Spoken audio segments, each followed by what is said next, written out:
where the Eagles go from here, they have to replace their offensive coordinator. That'll be a big decision for Nick Sirianni, how he replaces Moore.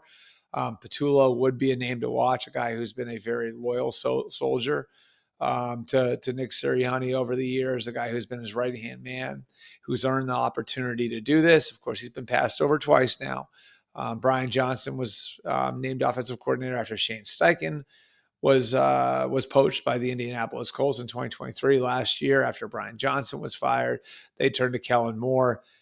Petula feels like this is his time, a good opportunity to reward someone on the staff for Nick Sirianni. A lot of other questions that they have to answer. What do you do about Mekhi Becton, one of their starting guards? What do you do about Zach Bond, who was a revelation as a free agent linebacker addition? What do you do about Josh Sweat and Milton Williams, who are important pieces on the defensive line?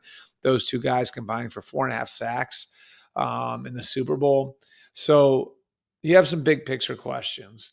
But I don't think these are situations that you look at and say, yes, this is going to break the Eagles. This Super Bowl championship for Philadelphia was about the sum of the parts and all the things that have been put in place. And that's not to take anything away from any one guy, because we obviously usually assign these things to a head coach or a quarterback. And Nick Sirianni and Jalen Hurts were both fantastic in the playoffs as a whole, not just the Super Bowl. But this is, an organizational triumph for the Eagles. This was about everybody, from ownership to the front office, to the scouts underneath Roseman, to the coaching staff and Sirianni, all of his assistants, to the roster, as well-balanced a roster as you'll find in football.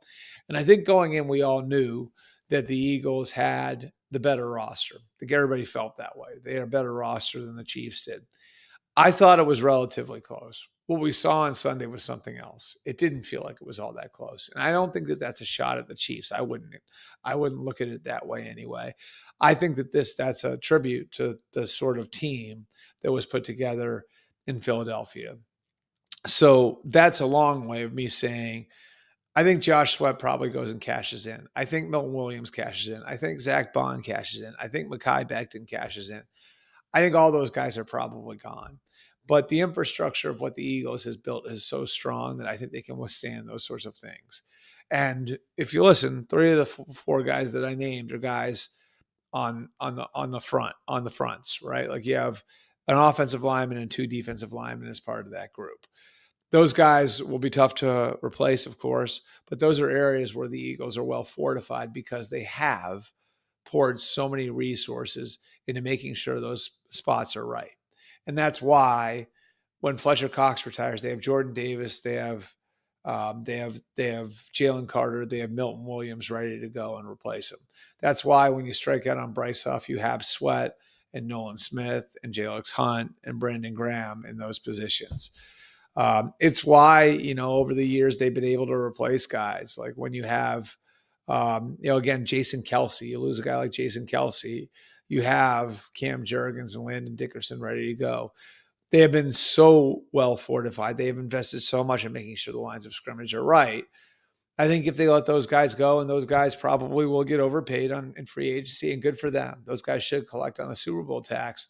The Eagles are going to be okay. If there is one, to me, that I could see them potentially looking at bringing back, it might be Mekhi Becton. And here's the reason why. It's not that he's more valuable than the other guys. I don't think he's as valuable as a Milton Williams or a Josh Sweat was to the Super Bowl championship.